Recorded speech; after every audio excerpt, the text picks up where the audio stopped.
It is Tuesday, January 10th, and we're starting our 2023 farm system previews with the New York Yankees. Let's talk about it. You are Locked On MLB Prospects, part of the Locked On Podcast Network, your team every day.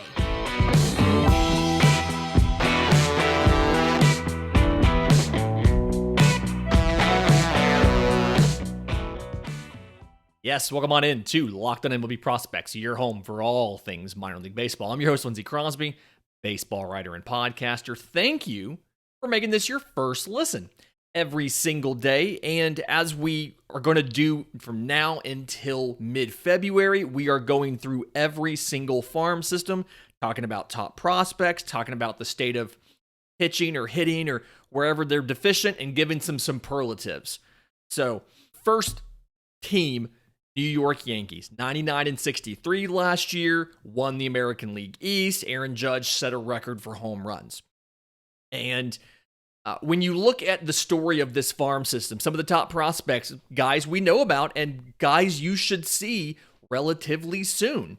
Number one in the system, Anthony Volpe, the shortstop. Number two in the system, Oswald Peraza. So Volpe first.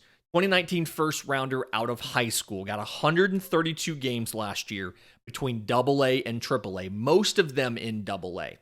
Combined slash line, 249, 342, 460. 21 home runs, 61 extra base hits, 65 walks to 118 strikeouts, and 50 of 57 on stolen bases. So, I don't think you're going to see him to open the season. And I don't say that from I don't think he's ready perspective. I think if you called Anthony Volpe up right now, I think he would be fine. He would be perfectly fine in the bigs. There's not a ton of stuff offensively that he needs to work on. When I watch his at-bats, he's probably the best pure hitter in the system, right? Just understands. There are teams and there are prospect evaluators that have the opinion that hitters are born, not made. There's a certain amount of that you can't necessarily teach. And Anthony Volpe very much feels like a pure hitter that was a dude that was born to hit. The only real question I have offensively when I watch Anthony Volpe is dealing with elite spin from a righty. Feels like that's probably the only place where he's not necessarily ready to go.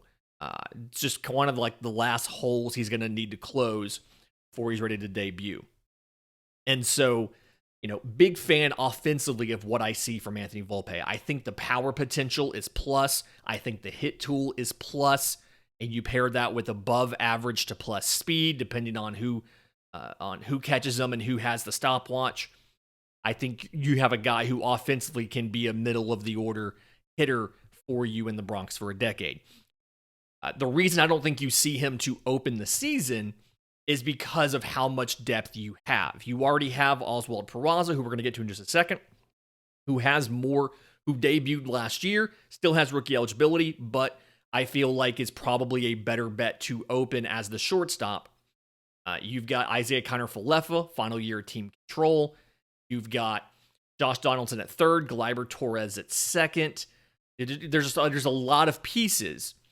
And so, yes, Anthony Volpe is your second baseman of the future because Peraza is your shortstop of the future, but they don't necessarily need to rush that. If there's an injury to a Gleyber Torres, if there's an injury to a DJ LeMahieu, to a Josh Donaldson, you have so many infield options right now where you're not going to see Volpe come up.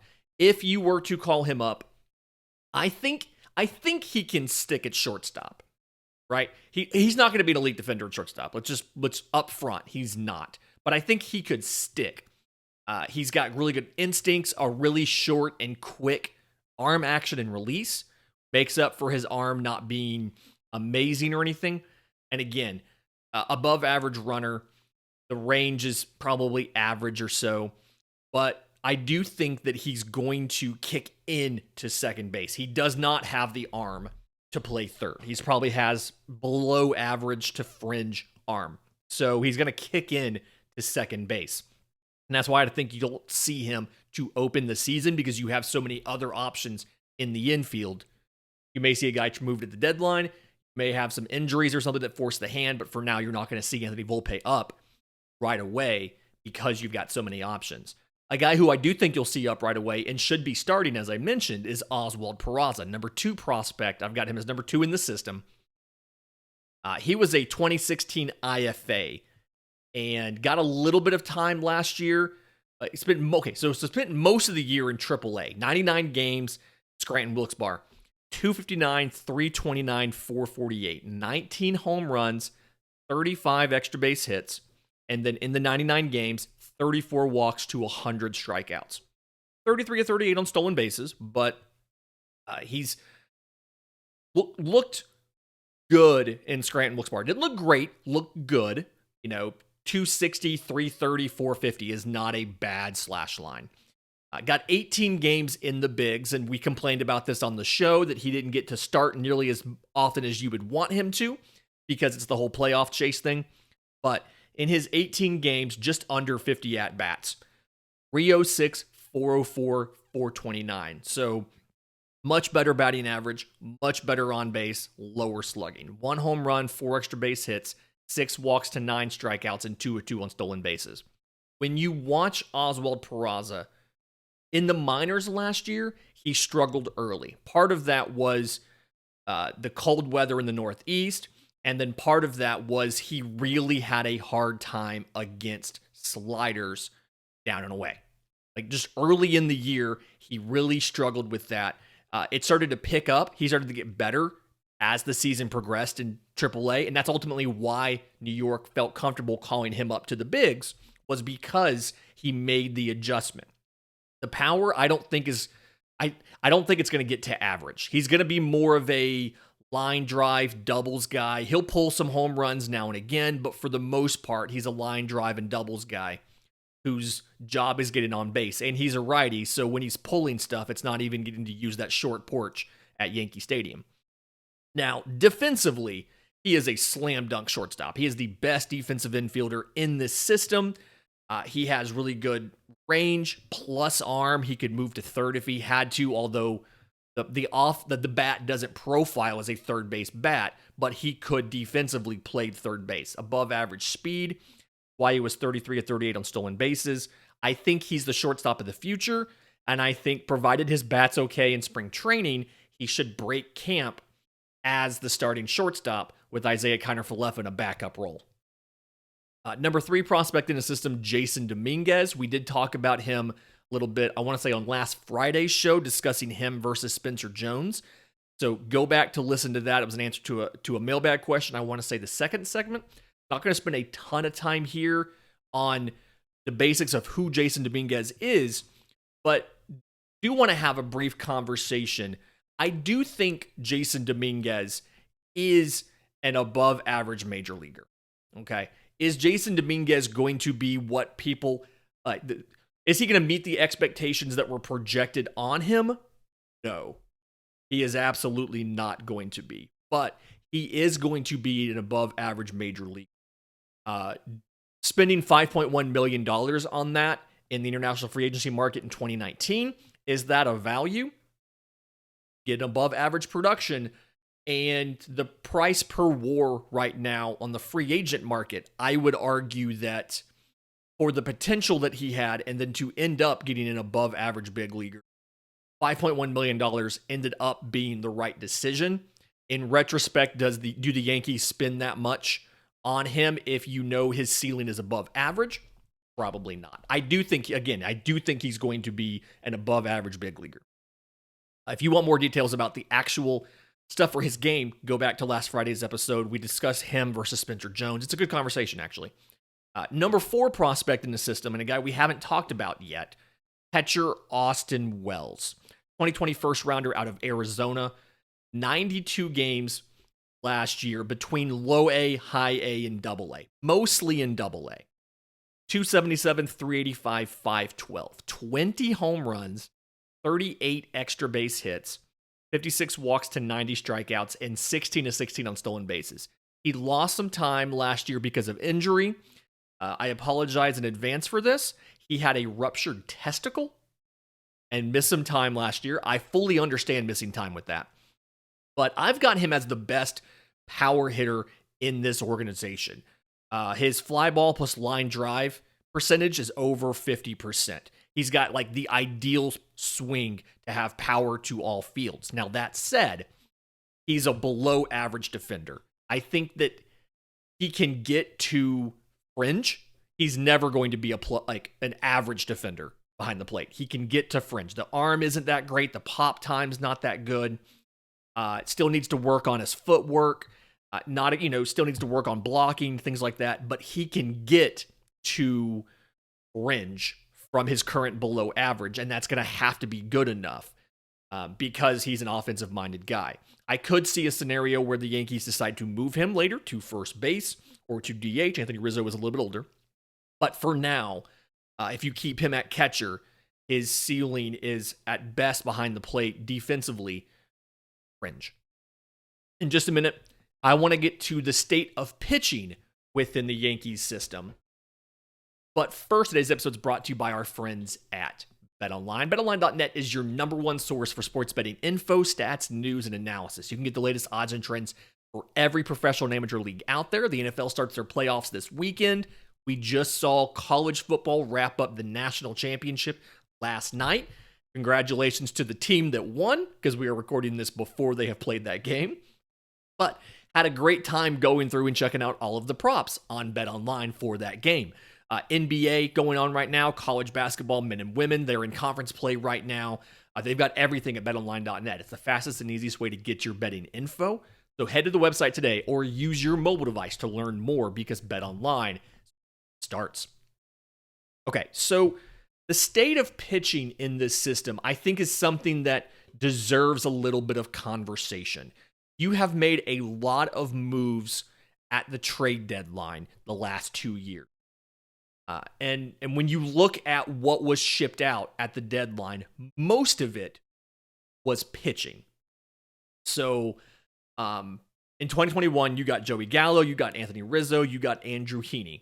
To get those guys, you traded away Glenn Otto, Alexander Vizcaino, Elvis Peguero, Jansen Junk. In 2022, you went out and got Frankie Montas, you got Andrew Benintendi, you got Scott Efros, and you got Harrison Bader.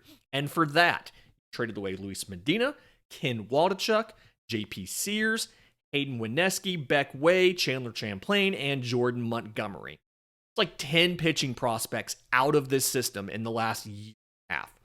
There are still some arms coming. There's a couple guys here that I like, but that is kind of where you are. You've also graduated a couple guys as one of the big leagues, so Clark Schmidt and things like that. But so the depth of pitching is significantly impacted by this. You're not completely empty. You've got some guys, but you were in a much worse situation than you were a year and a half ago as far as pitching from the farm. Now, it's the Yankees. You've signed some, you have Garrett Cole, you have Carlos Rodon, you have Nestor Cortez, you have multiple guys at the big league level who you should have for a little while. There are a couple interesting pitchers here in this minor league system. So Will Warren, number 7 prospect in the system, right-hand pitcher, the 2021 8th rounder out of Southeastern Louisiana. And I love the Southeastern Louisiana guys. Smaller program. They do things really uniquely. I got a chance to watch them in the regionals last year. Really like the team and what they do.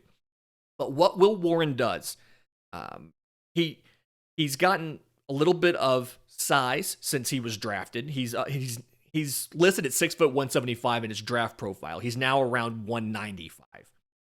And so he got 26 games last year between high A and double A. And you can see the impact of the extra weight on his velo and on his stuff. In his 26 games, 4.02 ERA in 129 innings pitched, 125 strikeouts, so 8.7 per 9, to 42 walks. It's 2.93 per 9. Gave up 10 home runs. His two seam, so he's a ground ball guy. He's trying to get soft contact. That's why that strikeout number is a little bit lower than you necessarily would like. But his feature is a two-seam fastball. He can run it up. Now the extra velo, he's gone from about 92 in college and about 93 or 94 early in the season. He can run it up to about 97, but it sits around 94 or so. To go along with that, he has a sweepy slider. It's the Yankees slider. It's the same slider you see so many of these Yankees prospects have, but it's probably the best one in the whole farm system. He's got that horizontal breaking slider, and then to go along with that, he has a curveball. He has a changeup. Curveball is a vertical breaker. He added a cutter last year, but it's very much something where he throws a lot of strikes. He induces a lot of ground balls, like better than 50% ground ball rate last year. And so he attacks the strike zone horizontally with the two-seamer and the slider. They go different directions. The curveball can drop down, steal a strike, working on the cutter again. But it's something where the stuff isn't amazing, right? He profiles as like a number 4, number 5. I like what he has. I like what he does. It's just not having elite stuff kind of limits the ceiling, right? Drew Thorpe, another top 10 prospect in this system, right-handed pitcher, 6'4", 190. He was a 2022 prep draftee in the second round.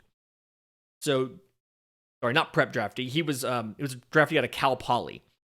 So, fastball, slider, changeup.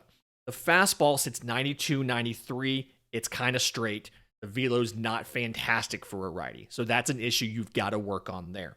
The slider is above average. I'd put it in the low 80s. It's good with both swing and miss in the zone or chase. I think the Yankees can get a little bit more break into it than it currently has. I think they can add a little more horizontal movement to it, like the Yankees do with all of their sliders.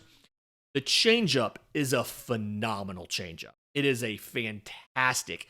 I've seen 65 grades. I've seen 70 grades. It is a very good changeup. So you've got a good base here of a changeup and a useful slider. You've got to get the fastball better.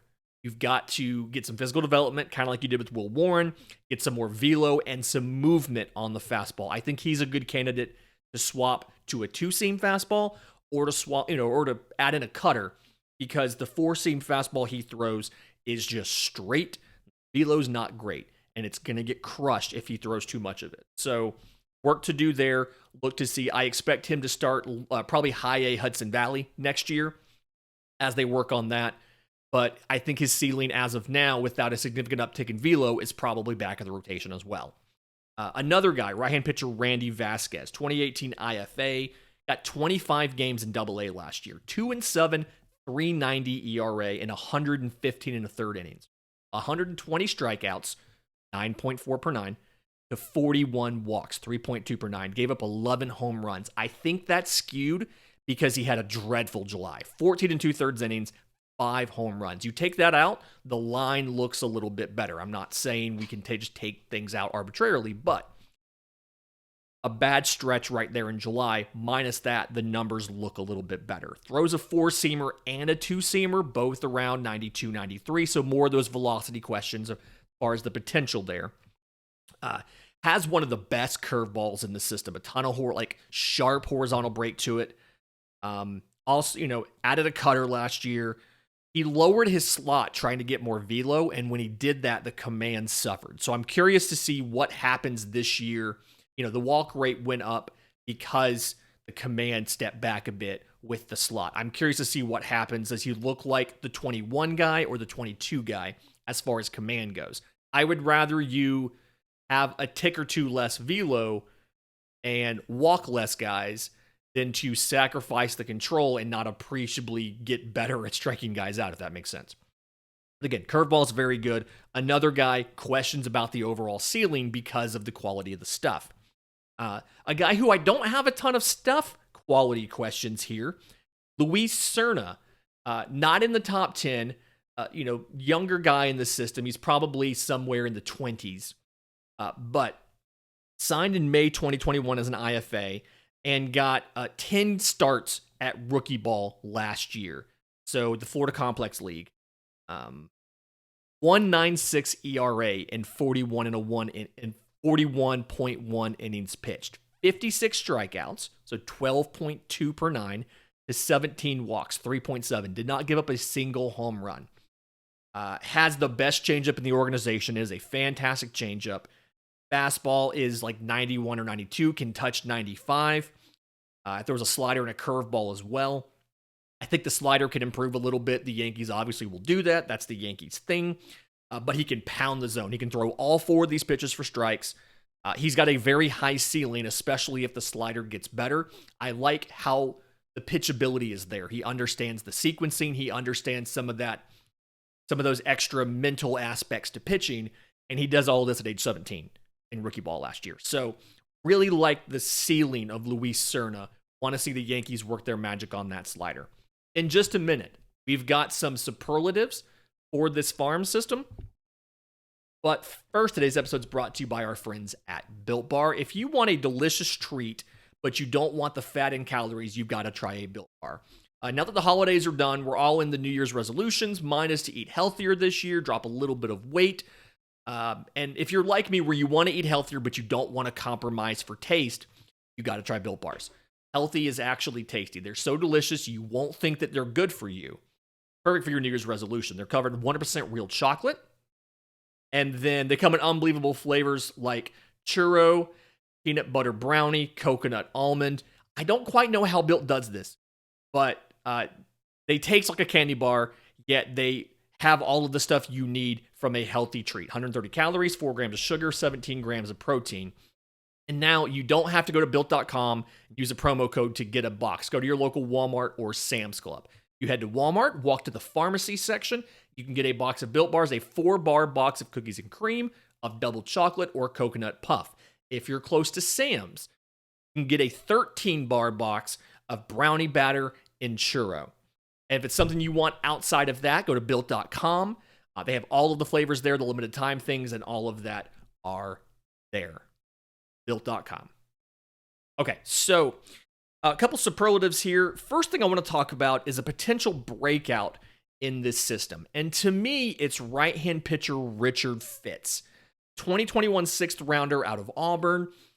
Spent the entire year divided between low A Tampa and a late promotion to high A Hudson Valley. Numbers in Tampa weren't that great. Numbers in Hudson Valley were fantastic. And I think the true Richard Fitts is somewhere in the middle, but closer to Hudson Valley than Tampa. So in Tampa, 17 games started for the low A Tampa Tarpons. 3-8 with a 5.01 ERA in 79 innings pitched. 93 strikeouts, 10.6 per nine. 17 walks, 1.9 per nine. 13 home runs allowed. He moved up to Hudson Valley late in the year, got 5 games started there, went 4-0 with a 0.55 ERA in 33 innings. 3 walks, 0.8 per nine, to 38 strikeouts, 10.4 per nine, gave up only 1 home run. So a couple things here, and part of the reason why I think this is a potential breakout is, one, I think he was a little bit unlucky with the home runs. Kind of going off of his age, his arsenal, what he does. I think he was a little unlucky or had some bad luck in low A. But looking at mechanically what he does, fastball sits 92 to 94, can touch 96. It's one of those cut ride fastballs. I like the fastball. The slider, just like because it's a Yankee slider, it's a sweepy slider, sits in the low 80s. And then he kind of has a changeup in the mid 80s. It's kind of splitter-ish. I think he could use a little bit more velocity separation between the changeup and the fastball. But he made a mechanical tweak last year that really unlocked a lot of stuff.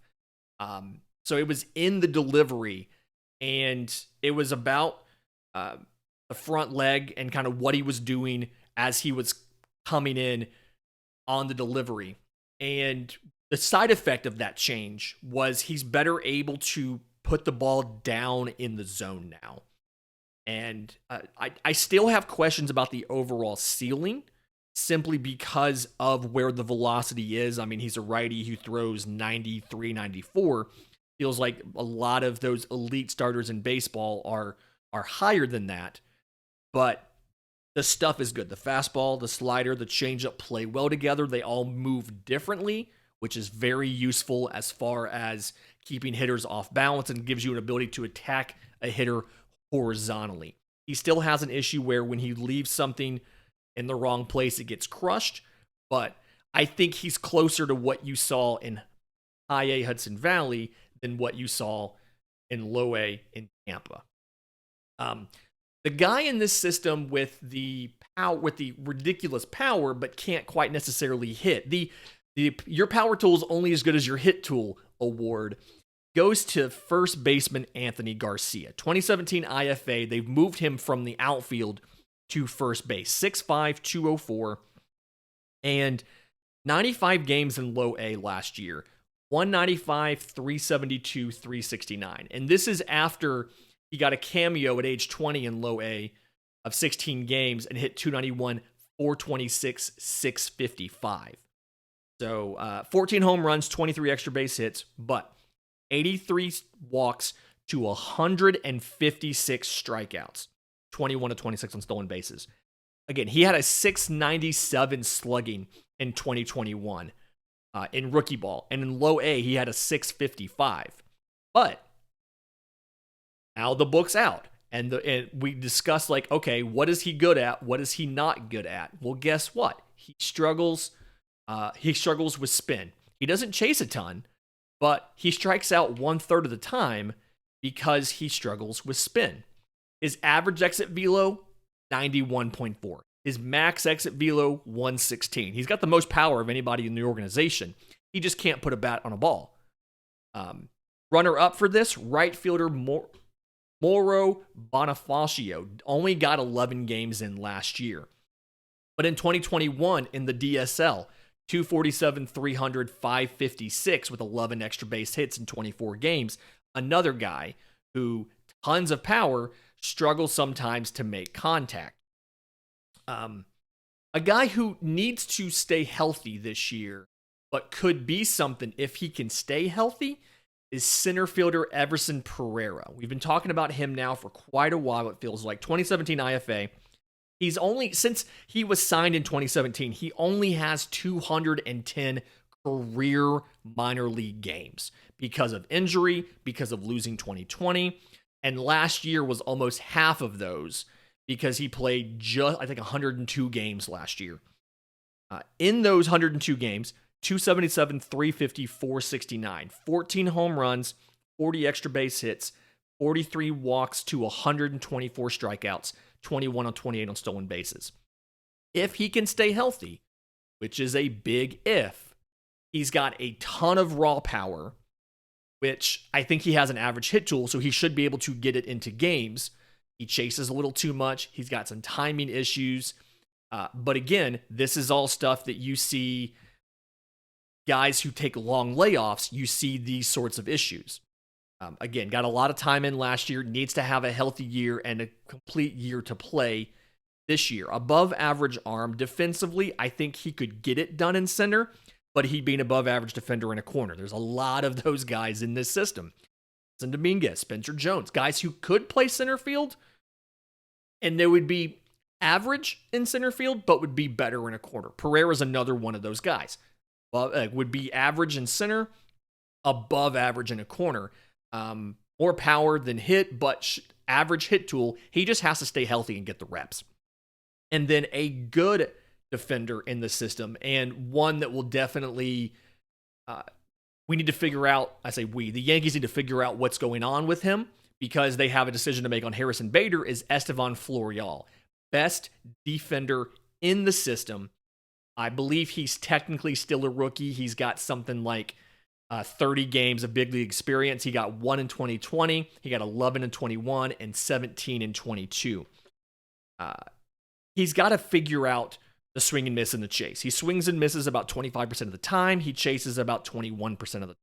He's got to work on both of those if he wants to have a future. But I think if he comes out hot early, it means that the Yankees may feel like they don't have to be as aggressive with re-signing Harrison Bader, who's in the final year of his deal, because they have another defender who can hit behind him. But the question is, can he hit?